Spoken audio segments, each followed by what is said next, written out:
கடைசி வரைக்கும் யார் ஜெயிக்க போகிறாங்க அப்படின்னு இந்த போட்டியில் பரபரப்பாக வாட்ச் பண்ணிட்டு இருந்தோம். கடைசி ஓவர் வர மேட்ச் த்ரில்லாக போயிருந்துச்சு. கண்டிப்பாக இந்த போட்டியில் யாரை வெற்றி பெற போகிறா, எந்த டீம் வெற்றி பெற போகுது அப்படின்னு உக்காந்து கூர்மையாக வாட்ச் பண்ணிட்டு இருந்தோம். பாயிண்ட்ஸ் டேபிளில் இப்போ எடுத்து பார்த்தீங்கன்னா மிகப்பெரிய லெவலில் பயங்கரமாக மாறி இருக்கு. இன்னைக்கு நடந்த இந்த ஒரு போட்டி ரிசல்ட்டால் ஒட்டுமொத்த பாயிண்ட்ஸ் டேபிளில் மிகப்பெரிய மாற்றம் அடைஞ்சிருக்கு. அப்படின்னு நடந்துச்சு. இந்த போட்டியை பொறுத்தவரை என்ன ரிசல்ட் கிடச்சிது, அது மட்டும் இல்லாமல் இந்த போட்டி ரிசல்ட்டால் எந்த அன்னைக்கு சாதகமாக இருந்திருக்கு, எந்த அன்னைக்கு பாதகமாக அமைஞ்சிருக்கு, சிஎஸ்கே அன்னைக்கு வாய்ப்பு இருக்கா, இப்போ என்ன நிலவரம் பாயிண்ட்ஸ் டேபிள் அப்படிங்கிறத தெளிவாக தெரிஞ்சுக்கலாம். வீடியோவை ஸ்கிப் பண்ணாமல் பாருங்கள். அப்போ தான் நான் சொல்ல வர கருத்து உங்களுக்கு ஒவ்வொன்றும் தெளிவாக புரியும். அதனால் வீடியோவை ஸ்கிப் பண்ணாமல் பாருங்கள். நம்ம சேனலுக்கு ஏதாச்சும் புதுசாக சப்ஸ்கிரைப் மட்டும் பண்ணிக்கோங்க. அப்படி பண்ணிருந்தீங்க அப்படின்னா பக்கத்தில் இருக்க பில்லைக்கான உடனே நோட்டீஸ் வரும். நிறைய பேர் சப்ஸ்கிரைப் பண்ணால் பார்த்துட்டீங்க, சப்ஸ்கிரைப் பண்ணிட்டு பாருங்கள். நிறைய பேர் லைக் பண்ணால் பார்த்துட்டீங்க, லைக் பண்ணிட்டு பாருங்கள். நீங்கள் பண்ணுற ஒவ்வொரு லைக்கும் எனக்கு மிகப்பெரிய மோட்டிவேஷன் இருக்கும். ஸோ லைக் பண்ணிட்டு பாருங்கள். ஸோ இன்றைக்கி தர்மசாலா மைதானத்தில் இன்றைக்கி பஞ்சாப் மற்றும் மும்பை அணி மோதிருந்தாங்க. இந்த போட்டியை பொறுத்தவரையும் கண்டிப்பாக முக்கியமான போட்டி பஞ்சாப் அணிக்கு பொறுத்தவரையும். ஏன்னா பேக் டு பேக் 4 தோல்விக்கு அப்புறம் இன்றைக்கி மோதிருக்காங்க.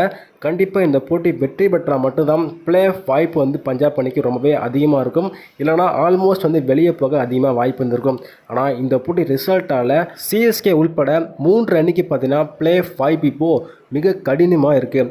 அப்படி என்ன இருக்குன்னு தெளிவாக சொல்கிறாங்க. கடைசியில் இப்போது இந்த போட்டியை பொறுத்தவரையும் யார் வெற்றி பெற போகிறா அப்படின்ட்டு கூர்மையாக வாட்ச் பண்ணிட்டு இருந்த நேரத்தில் மும்பை டாஸை வெற்றி பெற்று நாங்கள் பவுலிங் பண்ணிக்கிறோம் அப்படின்னு சொன்னாங்க. இன்றைக்கி கேப்டனாக பும்ரா கேப்டன்சி பண்ணியிருந்தார். கண்டிப்பாக எதிர்பார்ப்பு அதிகமாக இருந்துச்சு. ஏன்னா கேப்டன்சி முதல் முறையாக பண்ணுறாரு. கண்டிப்பாக எதிர்பார்ப்பு ரொம்பவே அதிகமாக இருந்துச்சு.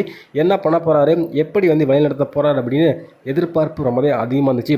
அது ஏற்ற போல் களமிறங்கிய நம்மளோட பெப்சிமரன் மற்றும் பிரியன் சாயா 2 பேரும் நல்லா பேட்டிங் பண்ணுவாங்க அப்படின்னு எதிர்பார்த்த மாதிரி 2 பேரும் டீசெண்டாக விளையாட்டுருந்தாங்க.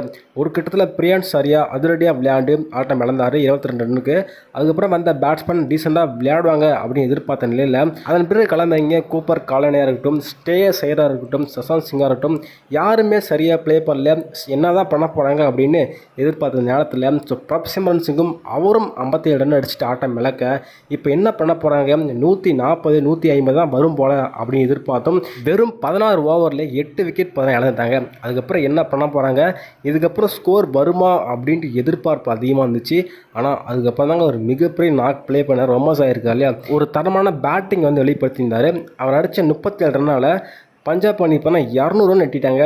200 வருமா அப்படின்ட்டு எதிர்பார்த்தோம். ஆனால் 200 அடிச்சு மிகப்பெரிய மிராக்கள் கொடுத்துட்டாரு. இதன் காரணமாக 20 ஓவர் முடிவில் பஞ்சாப் அணி 200 ரன் எட்டிட்டாங்க. 200 வருமா அப்படின்னு நேரத்தில் கிட்டத்தட்ட கடைசி 18 பாலில் 50 ரன் அடித்து பஞ்சாப் அணி ஒரு மினி கம்பேக் கொடுத்தாங்க.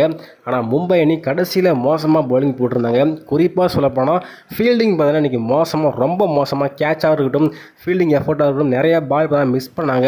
ஃபீல்டிங் எஃபர்ட் ரொம்ப மோசமாக இன்றைக்கி மும்பை பண்ணியிருந்தாங்க.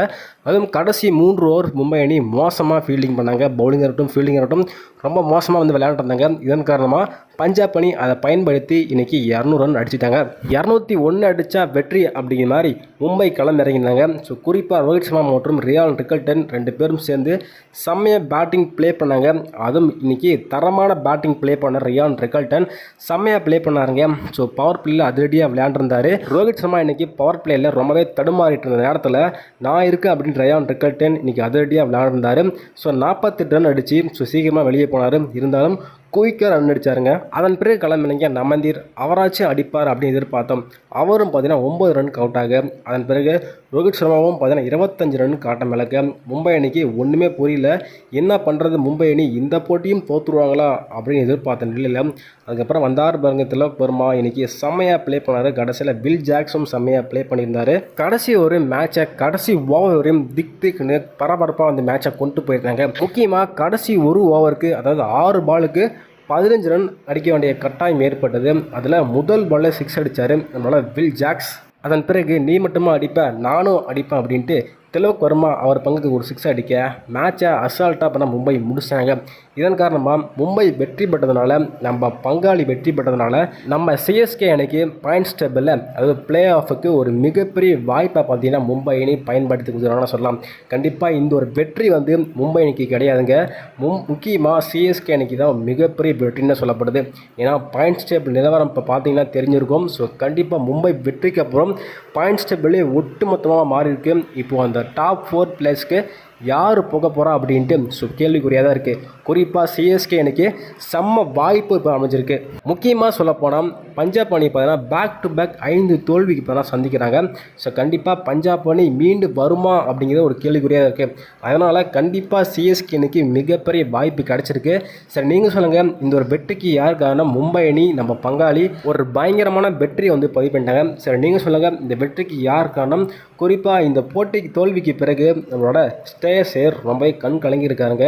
ஏன்னா பேக் டு பேக் பார்த்தீங்கன்னா 5 தோல்வி. ஸோ வந்து ஒரு சீசனில், அதாவது ஃபஸ்ட் ஹாஃபில் தோல்வியை சந்திக்காத கேப்டன் பார்த்தீங்கன்னா அடுத்த ஹாஃபில் பேக் டு பேக் 5 தோல்வி சந்தித்து இப்போ மிகப்பெரிய பேக் ஃபயரோட பார்த்தீங்கன்னா நம்மளோட ஸ்ரேயஸ் இருக்கார். சரி, நீங்கள் சொல்லுங்கள், ஸ்ரேயஸ் பார்த்தீங்கன்னா திருப்பி கம்பேக்கை கொடுத்து பிளே ஆஃபை கொண்டு போவாரா, இல்லை வந்து பிளே ஆஃப்க்கு வாய்ப்பே கிடையாது அப்படின்னு சொல்ல வரீங்களா? கருத்துலாம் போடுங்க.